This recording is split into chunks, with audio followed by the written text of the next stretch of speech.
Chi è quel bambino accanto a me nella foto?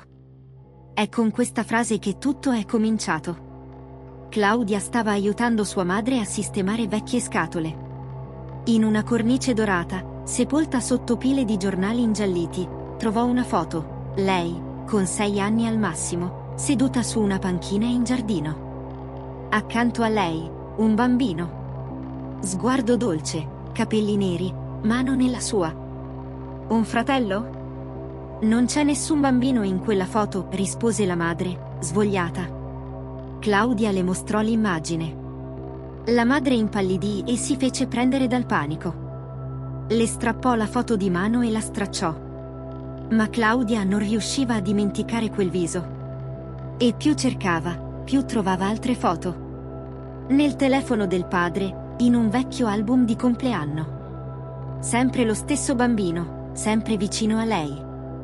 Nessuno riusciva a vederlo. Quando mostrava le foto, tutti dicevano che era sola, solo lei lo vedeva.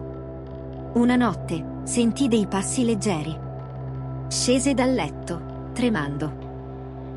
In corridoio, intravide una figura minuta in piedi, che la fissava in silenzio e che le disse sorridendo: "Finalmente mi ricordi". Poi svanì. Claudia non capiva se stesse sognando o fosse tutto reale. Cominciò a dubitare di tutto, di sua madre, del padre, della sua stessa infanzia. Chi era quel bambino? Perché sembrava familiare? Un giorno, trovò un vecchio referto clinico in cantina.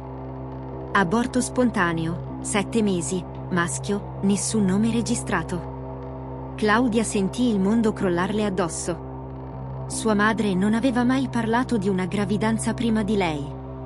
Passò giorni a cercare spiegazioni, mentre la presenza del bambino diventava sempre più reale.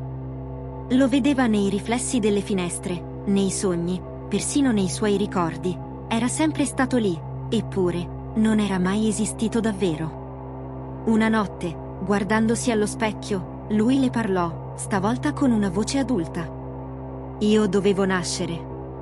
Tu sei venuta al mio posto". In preda al terrore, Claudia corse da sua madre. Ma non la trovò.